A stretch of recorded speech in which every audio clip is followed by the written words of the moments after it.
Hello and welcome. So you're over 50 and you're dreaming of a long-term stay in beautiful Vietnam. That's fantastic. But you've probably already figured out that the whole visa situation can feel like a bit of a legal puzzle. Well, in this explainer, we're going to put all those pieces together for you, using the official laws as our guide. Okay, let's dive right in. So, let's start with the big question, the one that's on everybody's mind. Can you actually, legally, just pack up and retire in Vietnam? It seems like it should be a simple question, right? But the answer is, well, it's a little more complicated than you'd think, and that's exactly where our journey into Vietnamese immigration law begins. And here it is, the big reveal. Let's just rip the Band-Aid off. The short answer is no.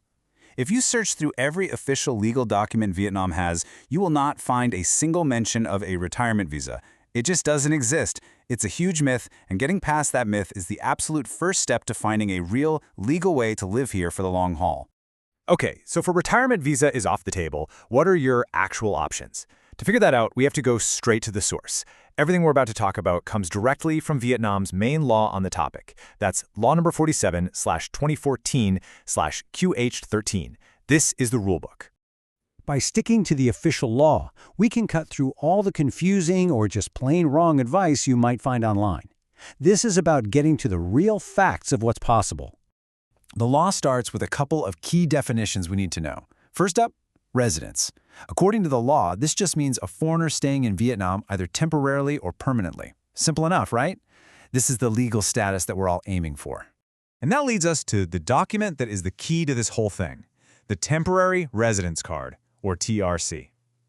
Now, think of the TRC as the golden ticket. It's what comes after your initial visa, and it's the official piece of paper that lets you live in Vietnam for an extended time. This card is your ultimate goal. Now take a look at this. This table shows the actual visa categories pulled right from Article 8 of the law. What do you see? You've got DL for tourism, DT for investors, LD for workers. But as you scan down that list, what's missing? That's right. There is absolutely no category for retirement. This is the proof, right here in black and white, that we have to find another door in. So if retiring isn't a legal visa category, how are so many people doing it? Well, this is where we get to the good stuff, the practical solutions. There are three main, totally legal and realistic pathways that foreigners, especially those over 50, use to make long-term residency a reality.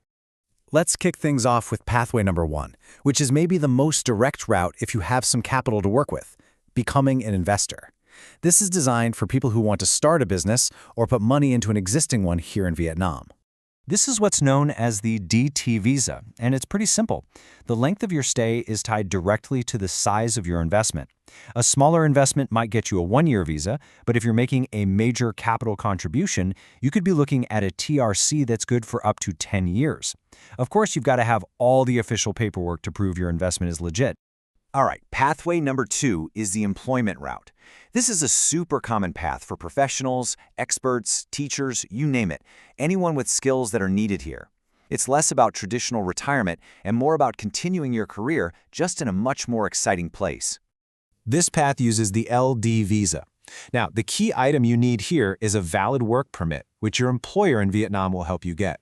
Once you have that, you can get the LD visa and then a TRC, which are usually good for up to 2 years at a time, and you can just keep renewing it as long as you're employed.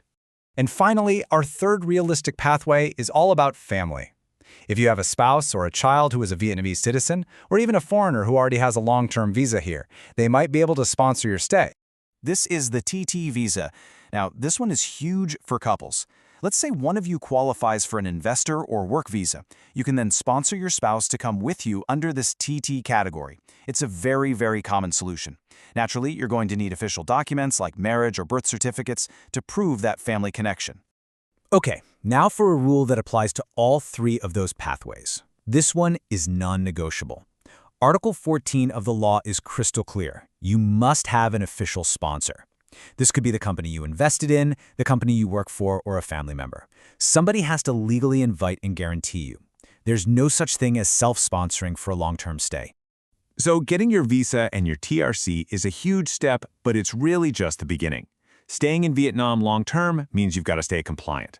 There are some hard and fast rules you absolutely have to follow to make sure you protect that residency status.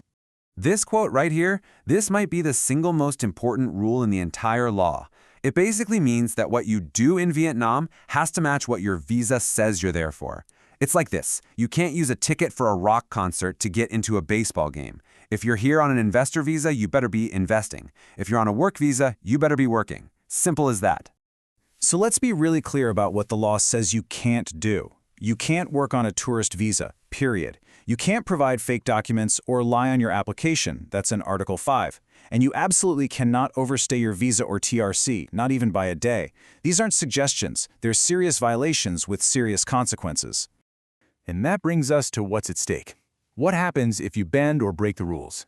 Well, the penalties aren't just a slap on the wrist. They can completely destroy your ability to stay in the country. First, let's talk money. If you overstay your visa, it can cost you 500,000 Vietnamese dong for every single day you're not in compliance.